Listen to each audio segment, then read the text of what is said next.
شانی بڑی نٹکھٹ تھی، کسی کو خاطر میں نہ لاتی تھی۔ خالہ عذرا نے اس کا خوب لاڈ کیا تھا۔ وہ جو من میں آتا کر گزرتی اور خالہ ممتا کی ماری بیٹی کی ہر ادا پر مسکرا دیتی، چاہے شانی کی یہ ادائیں دوسروں کو کتنی ہی کھٹکیں۔ نتیجہ یہ ہوا کہ رفتہ رفتہ شانی خود سر اور ضدی ہوتی گئی۔ مجھے ڈر لگنے لگا تھا کہ کہیں میری بچپن کی ساتھی مزید پر پرزے نہ نکالے۔ امی مجھے سمجھاتی کہ شانی سے ذرا بچ کے رہا کرو، یہ بیوقوف لڑکی ہے، جدھر کوئی لے جائے یہ اس کے ساتھ چل پڑتی ہے، ایسا نہ ہو کہ اس کی حماقتوں کی وجہ سے کل تمہارا نام خراب ہو جائے۔ امی جان، شانی بیوقوف سہی لیکن میں تو نہیں ہوں، وہ آپ کی بھانجی ہے، ہمارا فرض ہے کہ اس کا خیال رکھیں، وہ کوئی غیر تھوڑا ہی ہے، ہم اسے اس کے حال پر چھوڑ دیں۔ خالہ بھی تو کہتی ہیں سعدیہ تم شانی کا خیال رکھا کرو۔ میں جواب دیتی اچھا ہے، دل کے پاس رہے پاسبان عقل۔ گریجویشن کے بعد میرا مزید پڑھائی کا کوئی ارادہ نہیں تھا، لیکن شاہانہ بضد تھی کہ میں اس کے ساتھ یونیورسٹی میں داخلہ لوں۔ ہم ہمیشہ اسکول میں اکٹھی آتی جاتی تھیں تو کالج میں بھی اکٹھے پڑھے۔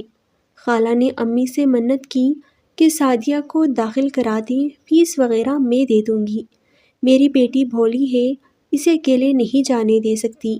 خالہ کی مجبوری دیکھ کر امی راضی ہو گئیں اور یوں میں نے یونیورسٹی میں داخلہ لے لیا۔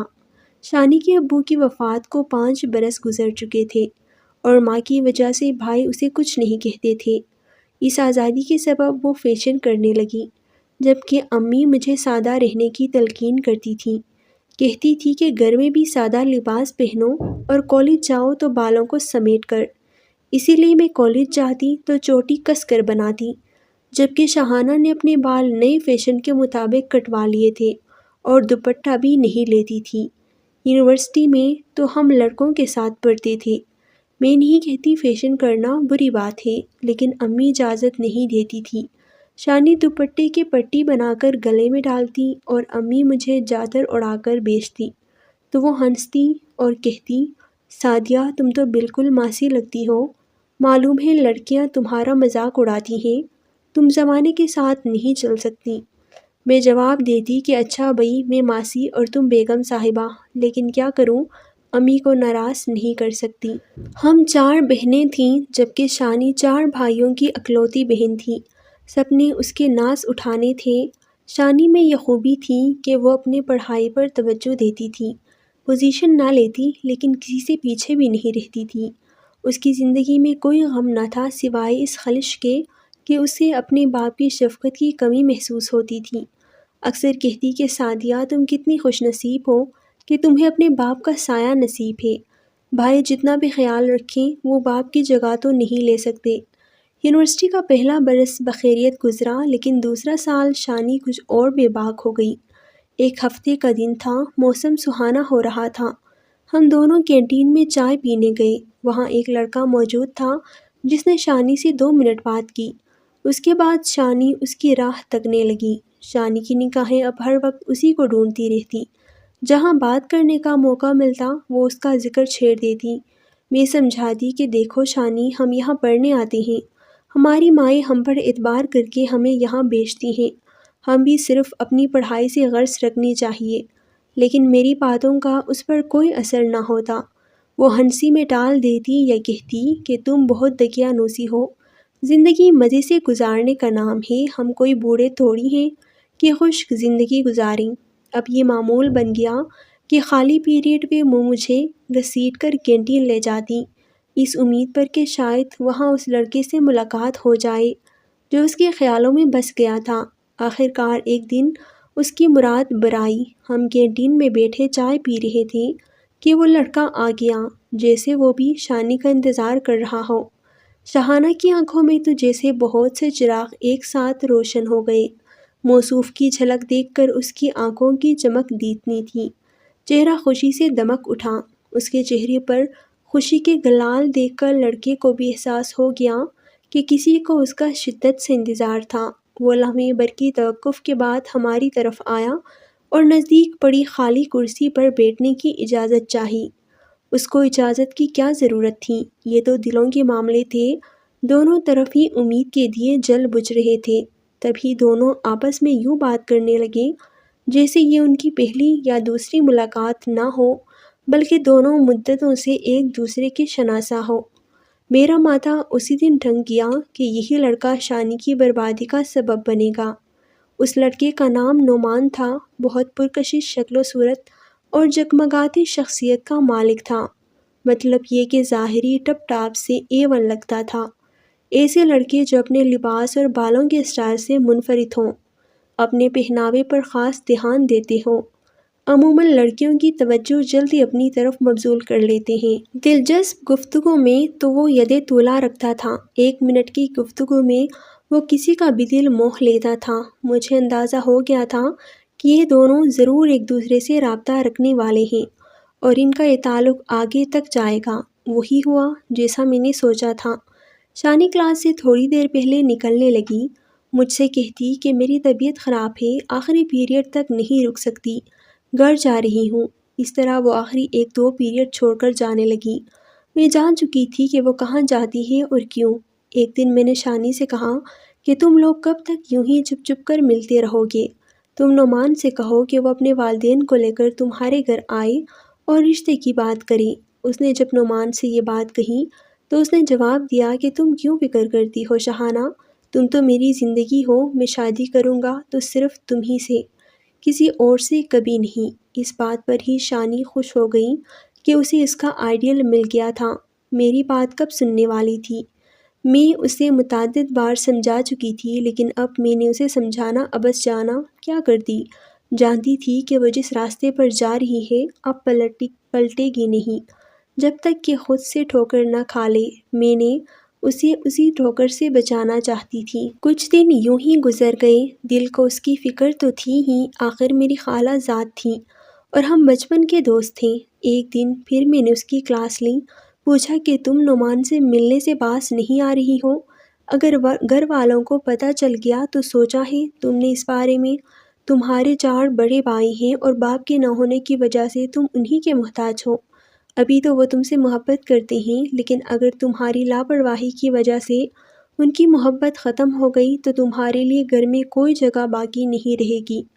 میری بات سن کر وہ حقیقت کا آئینہ دیکھ کر خوفزدہ ہو گئیں۔ بولی کہ سعدیہ اس طرح مجھ کو ڈراؤ تو مت۔ میں نے کہا کہ میں تمہیں ڈرا نہیں رہی، جو حقیقت ہے وہی یاد دلا رہی ہوں، اور صداقت یہی ہے کہ اگر تم باز نہ آئیں تو نہ صرف تمہاری درگت بنے گی بلکہ نعمان کی بھی خیر نہیں ہوگی۔ اس نے ایک بار پھر نعمان سے بات کی اور پوچھا کہ کیا تم اپنے والدین کو میرا ذکر کر سکتے ہو؟ وہ کیا کہتے ہیں؟ نعمان نے کہا کہ کل جا کر بات کروں گا، اور اس طرح وہ بات کو ٹالتا رہا۔ مجھے یقین ہونے لگا کہ نعمان میری خالہ زاد کو دھوکے میں رکھے ہوئے ہے اور اسے بے وقوف بنا رہا ہے۔ ایک دفعہ پھر میں نے اسے جذباتی لڑکی کو سمجھایا کہ دیکھو، یوں کسی پر اعتبار نہ کرنا چاہیے، اجنبی کبھی کسی کے نہیں ہوتے اور انہیں بدلتے دیر نہیں لگتی۔ میری بار بار کے پاس پرس اور روک ٹوک سے وہ پریشان ہو گئی اور کچھ دن نعمان سے ملنے نہ گئی۔ پہلے کی طرح چھٹی تک میرے ساتھ رہتی اور ساتھ ہی گھر آ جاتی۔ ایک روز خود نعمان ہمارے ڈپارٹمنٹ میں آیا اور شانی کو چائے پلانے لے گیا۔ اس نے مجھ سے کہا کہ تم بھی ساتھ چلو، لیکن میں نہیں گئی اور سیدھی گھر آ گئی۔ شانی اس روز بھی گھر لیٹ پہنچی۔ وہ تو تقریباً روز ہی دیر سے پہنچتی تھیں۔ خالہ پوچھتی کہ دیر کیوں ہوئی تو وہ کوئی نہ کوئی بہانہ کر دیتی۔ اکثر راز نہیں رہتے، کیونکہ راز تو کھلنے کے لیے ہوتے ہیں۔ شانی کی سخت تاکید کی وجہ سے بے شک میں نے اپنی زبان بند رکھی تھی، لیکن ایک روز جب وہ اور نعمان کے ساتھ موٹر سائیکل پر جا رہی تھی، اس کے بھائی نے انہیں دیکھ لیا۔ گھر آ کر بھائی نے ماں کو بتایا کہ میں نے شانی کو کسی لڑکے کے ساتھ موٹر سائیکل پر دیکھا ہے۔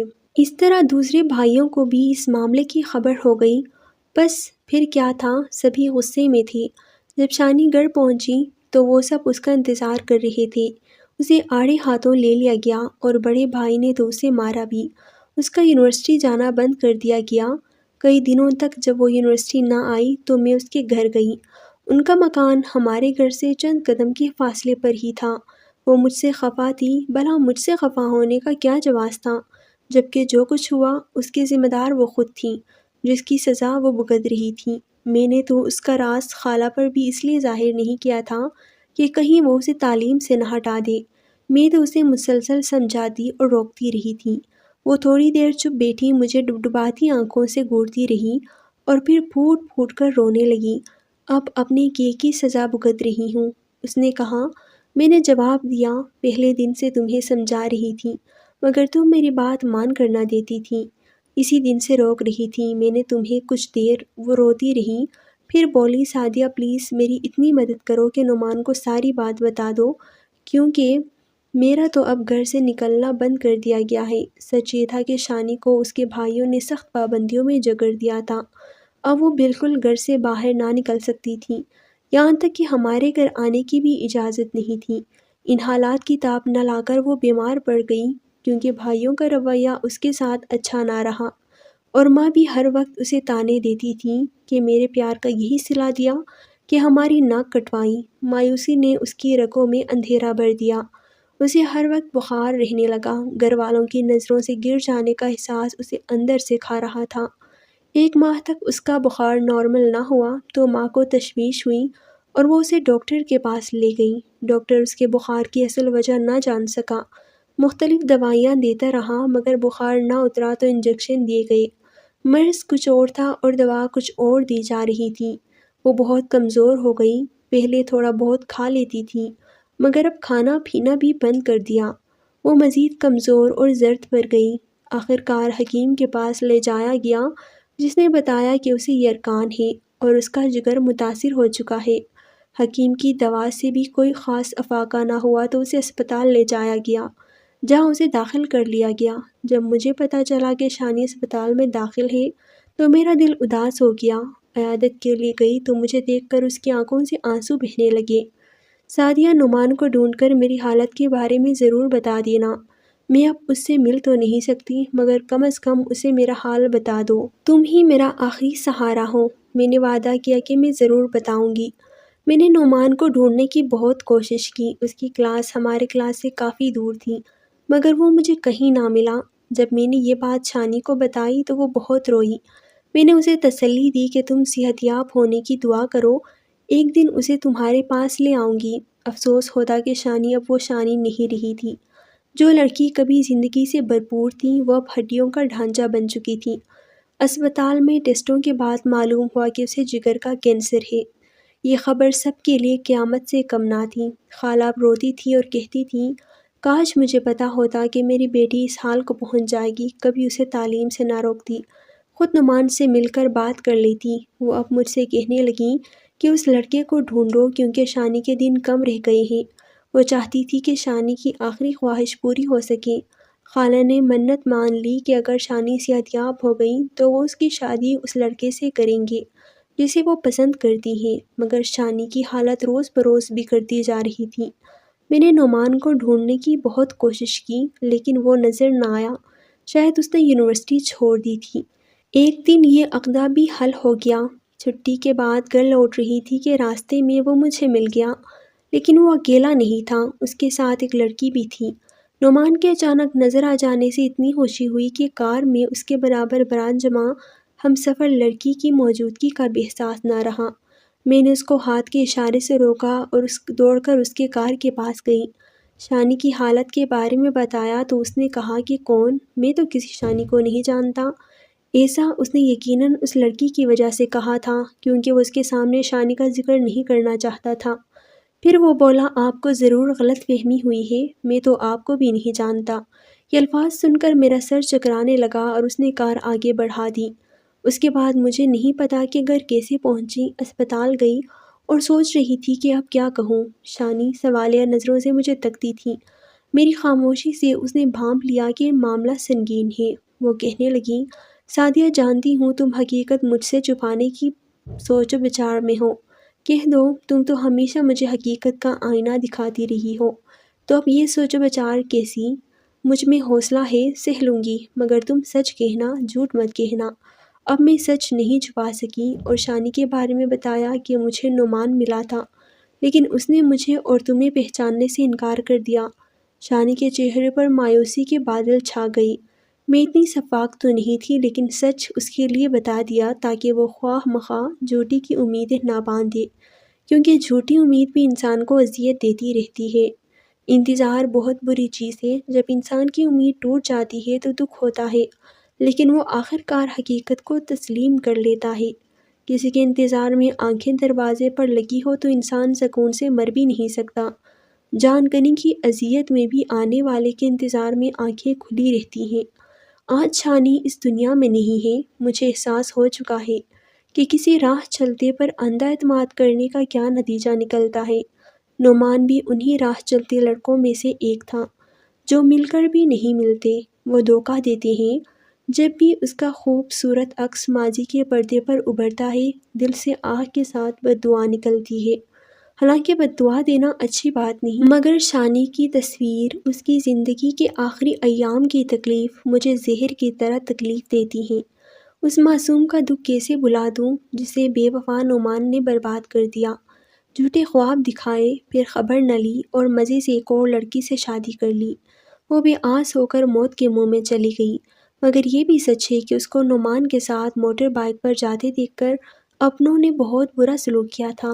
بعد میں اپنی نفرت کا اظہار اس طرح کرنے لگے جیسے شانی ان کی بہن نہیں بلکہ اجنبی ہو۔ اگر وہ بھائی اس کو پیار سے سمجھاتے، محبت میں کمی نہ لاتے اور معاف کر دیتے تو وہ نعمان کو بلا دیتی اور شاید روبہ صحت ہو جاتی۔ انہوں نے علاج میں بھی شروع میں کوتاہی کی، جس کے باعث اسے غلط دوائیں ملتی رہیں۔ اگر پہلے دن کسی ماہر ڈاکٹر سے علاج کرا دیا ہوتا تو اس کی جان بچ سکتی تھی۔ بے شک بیماری سے شفا بروقت علاج سے ملتی ہے، مگر دل تو کانچ کے کھلونے ہوتے ہیں، جو ٹوٹ جائیں تو پھر نہیں جڑتے۔